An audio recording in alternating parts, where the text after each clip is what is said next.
এবার প্রিন্স মামুন কট খেয়ে গেল ভাই। পুলিশ তদন্ত রিপোর্ট জমা দিছে, সেখানে দেখা গেছে যে পুলিশি তদন্তে যে মামুনের বয়স কত জানা যাচ্ছে না, জানেন? 25 বছর। সে লায়লাকে ইচ্ছার বিরুদ্ধে বিয়ের প্রলোভন দেখিয়ে ওই সব, ভাই একটু শুনবেন আপনারা যে পুলিশ তদন্তে কি বের করছে। এতদিন তো জামিনে ছিল মামুন, কি বিন্দাস ঘোরাফেরা করতেছে, বাবারে বাবা, বিভিন্ন জায়গায় ট্যুর দিতেছে।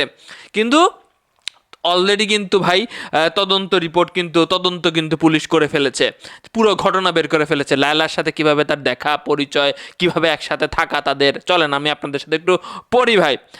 এখানে পুলিশ বলেছে যে আসামি প্রিন্স মামুন একজন টিকটকার। বিভিন্ন ফেসবুক আইডি সহ সামাজিক যোগাযোগ মাধ্যমে তিনি টিকটকার হিসেবে পরিচিত। অন্যদিকে বাদিনী লায়লা ফেসবুক সামাজিক যোগাযোগ মাধ্যমে অত্যন্ত পরিচিত মুখ। তিনি বিবাহিত, তার স্বামীর সঙ্গে বনিবনা না থাকায় ফ্ল্যাটে সন্তানদের নিয়ে একাই থাকেন। মামুনের সঙ্গে সামাজিক যোগাযোগ মাধ্যমে পরিচয় হয় লায়লার। মনোযোগ দেন। এক পর্যায়ে লায়লার সঙ্গে মিডিয়াতে কাজ করার ইচ্ছা পোষণ করেন মামুন। 2022 সালের প্রথম দিকে একসঙ্গে চলাফেরা শুরু করেন মামুন ও লায়লা। পরবর্তীতে তাদের মধ্যে প্রেমের সম্পর্ক গড়ে ওঠে। সম্পর্ক গাঢ় করতে উভয় একসঙ্গে লায়লার বাসায় থাকা শুরু করেন। তার বিরুদ্ধে যে ওই যে মামুন লায়লাকে ওই সব করেছে, এর সত্যতা পাওয়া গেছে। ইচ্ছার বিরুদ্ধে ভাই তার ইজ্জত, মানে কি বলবো আমি, বলা যায় নাকি মিয়া? তো যাই হোক, এটার প্রমাণ পাওয়া গেছে, সত্যতার প্রমাণ পাওয়া গেছে, পুলিশ বলতেছে।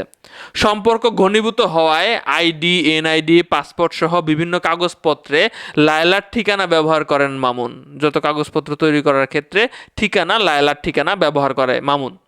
তাকে বিয়ে করবেন এমন বিশ্বাস স্থাপন করে প্রতিশ্রুতি দিয়ে একই ফ্ল্যাটে স্বামী স্ত্রী হিসেবে বসবাস করতে থাকেন এবং একাধিকবার ইচ্ছার বিরুদ্ধে, বুদ্ধিমান আপনি বুদ্ধিমান যা তদন্তে প্রাথমিকভাবে সত্য হয়েছে। এখানে আলো বলা হয়েছে যে আসামি মামুন 3 বছর আগে ফেসবুকের মাধ্যমে পরিচয় হয়। পরিচয়ের এক পর্যায়ে মামুন তাকে বিয়ে করবেন এমন প্রলোভন দেখিয়ে তার সঙ্গে প্রেমের সম্পর্ক স্থাপন করেন। পরে মামুন তাকে জানান তার ঢাকায় থাকার মতো কোনো নিজস্ব বাসা নেই।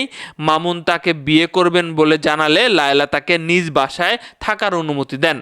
2022 সালের 7 জানুয়ারি মামুন তার মাকে সঙ্গে নিয়ে লায়লার বাসায় এসে বসবাস করতে থাকেন। ওই দিন থেকে মামুন তার সঙ্গে একই রুমে থাকতে শুরু করেন। বিয়ের প্রলোভন দেখিয়ে একাধিকবার, আপনি বুদ্ধিমান।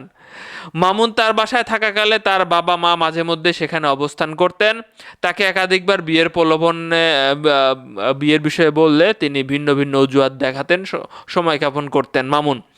সর্বশেষ চলতি বছরের 14 মার্চ মামুন তাকে আবারও, আপনি বুদ্ধিমান, পরবর্তী সময়ে তাকে বিয়ের বিষয়ে বললে তিনি ক্ষিপ্ত হয়ে যান, সেই সঙ্গে অন্যরকম ব্যবহার করেন। তো যাই হোক, পুলিশ তদন্তে প্রমাণ পাইছে। কি সাজা হবে মামুনের? সেলুন ব্যবসা তো ভালোই চলতেছিল। বলছি তো, আগেই বলছি যে অসামঞ্জস্যপূর্ণ প্রেমে আপনি বা কেন গেছেন। এখানে কিন্তু কোনো বিয়ের সার্টিফিকেটের কথা কিন্তু আসে নাই। মামুনের বিষয় খুব চালাক। সার্টিফিকেট বা কাবিননামা এমন কিন্তু কিছু আসে নাই। বলছে যে বিয়ের প্রলোভন দেখিয়ে একসাথে তারা, আপনি বুদ্ধিমান।